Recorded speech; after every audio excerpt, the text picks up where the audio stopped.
Your wife was telling another man that she loves him? Destiny, what the fuck? What the fuck is this damn shit?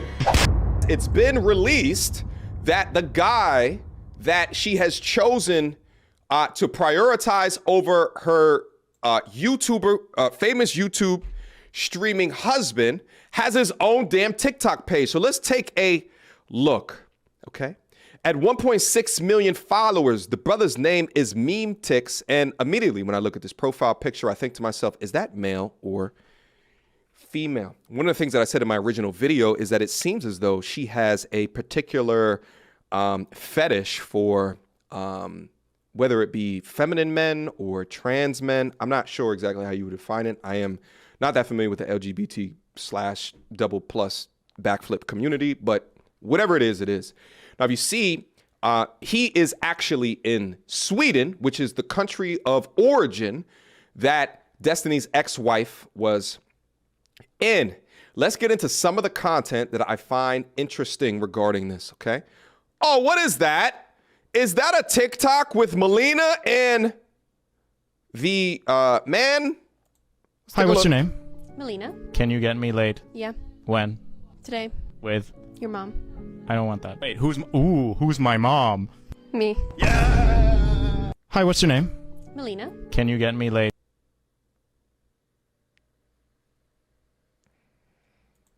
Yeah. When? Today. With? Your mom. I don't want that. Wait, who's my mom? Me. Yeah! Hi, what's your name? Melina.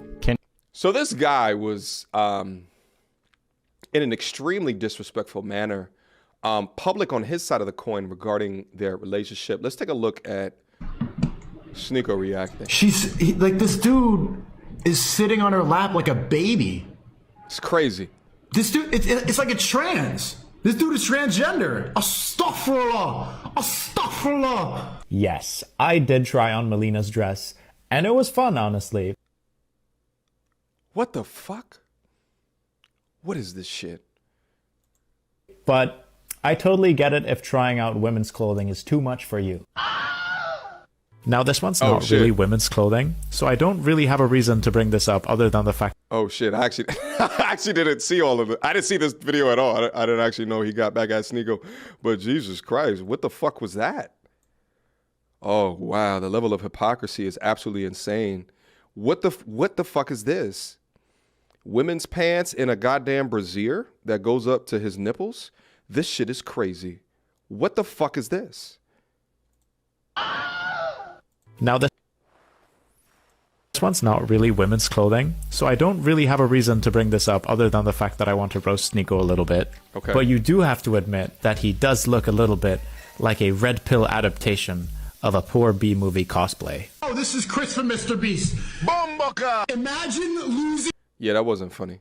your marriage to Chris from Mr. Beast. That is very problematic, but I've got to admit, a little funny. Okay, that's crazy. Anyway, what I was trying to portray here is that this the person who stole Destiny's now ex-wife's heart is absolutely milking all of the fame that he is receiving on his 1 million+ subscriber TikTok page. Because I know a lot of people, and another reason I want to bring this up is because a lot of people are just like, well, yo, listen, if she's so much of a clout chaser, why would she go from Destiny, someone with a platform as large as his, to a nobody? Well, apparently he has some sort of following, okay? Let me get in super chats real quick. Shout out to Bojangles with a $10 super chat. To me, it ain't even about the open marriage lifestyle. It should be about the open marriage lifestyle because that shit doesn't make any goddamn sense. He wifed up a joint who has never been in a monogamous relationship. That, fair point. Red flag. All right. She started off being the side piece from a dude in high school. Red alert. Can't disagree with you on the last part over there, Bojangle. Before we start watching this video of Destiny kind of talking about and exposing all of these damn receipts, do you understand this? Is that although he completely agrees with all of the information and maybe not say all of it, but he agrees with a degree of some aspects of the RP knowledge set as given by some content creators, it's clear that he's obviously very hurt over this situation, okay? I do not revel in that hurt. What I'm trying to underpin is the things that he's talking about. A lot of RP content creators talk about these things within their content, within their space. She tells me like a couple weird things, and we kind of like joke because Melina and Tim are kind of like me and Melina, and that the Tim guy is like ultra clingy, and Melina is more kind of the one who like wants a little bit more space. And I even joke about this with her in DMs. It's like, oh, look, you found your Melina, basically. So like, for example, Melina might be out at a party, or she might be hanging out with friends, and they're all kind of like drinking and having fun. And at one point, Tim wants to go home, and Melina's like, well, I think I'd rather stay and like hang out with people. And then Tim starts like spamming her DMs like, no, you need to come home. This isn't fair. You're making me feel horrible. I need you to come home. Blah, blah, blah, blah, blah, blah, blah. Right? He's like, that can't happen. She gets it. Okay. Which I think is like funny, like reading it from her, and I'm like, oh, Jesus, yeah. As things push sideways another month, I get a little bit annoyed. So one of the things I get annoyed about in our relationship a little bit is that it feels like I'm held to a much, much, much more stringent standard on information, informing Melina on things than she is for me. And then I start to like realize a couple things as we're like talking and things are going on. And at some point, I think I asked her, I'm like, are you like, because I remember after a month, I'm like, at first I was thinking maybe they were hanging out occasionally, maybe now then. And then I realized, like, wait a second, is this guy like at your house every single day? And then I realized, like, okay, for about 4 to 6 weeks, he'd been either staying at her house every single night, or she was at his apartment every night. And they were like telling each other they love each other and all this and blah, blah, blah. I'm like, okay.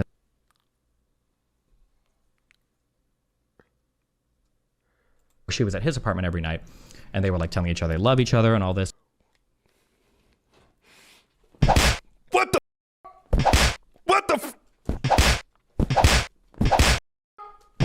Your wife was telling another man that she loves him? Destiny, what is this shit? Red flags down into the chat. What the? Yo was telling another man that she loves him? What the writings on the wall? How can you be this much of a pushover? Destiny, you smart as a. Your intelligence is respected. Your debate tactics, people love them. Shit, I love them. I love the way that you debate with people, but what the all for what? Love? You let your logic just leave? Just hop out the front door? Your bitch is saying, I love you to another mother. You just glance over that shit as if that's not a red goddamn flag? Who are your friends in your life? You have these conversations that are ongoing in reference to your relationship. You say you talk to other people about it. No one else is like, yo, dude, red flag. Yo, bitch is currently living and playing house with somebody else. Is it like, this shit is outrageous to me. Maybe, I don't know. I don't know the open relationship. I don't know the polyamory. Y'all let me know. For all the family, the MT Army that's a part of the polyamorous lifestyle, what the is this? Would you ever allow your, if this is your skilo, I'm not hating if it is. It couldn't be for me. I'm much more, monogamy would be my thing. I don't like the poly. There's too much going on. I like structure. I like order, right? I like these things. It's not for me, but for y'all crazy fuckers. Like, if your lady, excuse me, starts prioritizing another guy and they're both saying, I love you, help me understand. Oh, wrong one. Help me understand. One of the things that we'd kind of like fought about over the last like month and a half was when Melina went back to Sweden, she thought that I should have moved to Sweden for 3 months. She said that would have been fair because that would have been like a good way to support her. And this was kind of like a pain point or a source of tension on our relationship, because like, well, I'm trying to help with a bunch of other things, you know, like I completely paid off all your Swedish taxes. I found you like a really good Big Four accounting firm, you know, to like connect you with things. Like I'm trying to like communicate with your tax people. I'm trying to communicate with your accountant people. I'm trying to like pass a bunch of documents on to you. Like I'm helping the best ways that I can, and things I think that are pretty unique to like my skill set. I think I'm doing pretty good in terms of helping you with stuff. And that accounting lady that think of all of the security that he is showing her to go above and beyond. And listen, all of the things that he's talking about right now, I don't think that those things make him a beta, right? Women love security. They love feeling protected. They love feeling like they got a safe space. He was going above and beyond because of whatever he felt like she was providing to him within his life. I now, listening to him explain this shit, I am now questioning it's simp shit because she wasn't fulfilling her end of the bargain, right? Now, to summarize that, men doing things, and I want to be abundantly clear because there's portion of the internet that watch guys doing things for women and they're just like, simp. No, that's not what it means. Simp to me is unevenly distributed amount of action for her reaction. You understand what I'm saying? That's what being a simp is. Doing shit for a woman who amounts up to what you are asking of her is not simp shit. All right. But he's upholding his end of the bargain, providing security. Let's keep going. I ended up helping find like that lady like kicked out Melina's trial. It was really, really, really good. Her performance is great. And I think probably helped Melina quite a bit. At least her lawyer said as much. But Melina would say like, okay, well, nobody here knows, like why you're not here for me to support me. And like everybody sees Tim and it's like, so, and I don't know how to defend you. And I'm like, what do you mean you don't know how to defend me? What do you, okay, whatever. Gaslight. Stupid Melina. I also kind of like pieced together this point in time that Tim is basically living with Melina, which kind of felt weird because I also didn't get filled in on that. What? And there's a lot of other like small peripheral fights that we've had relating to people staying over.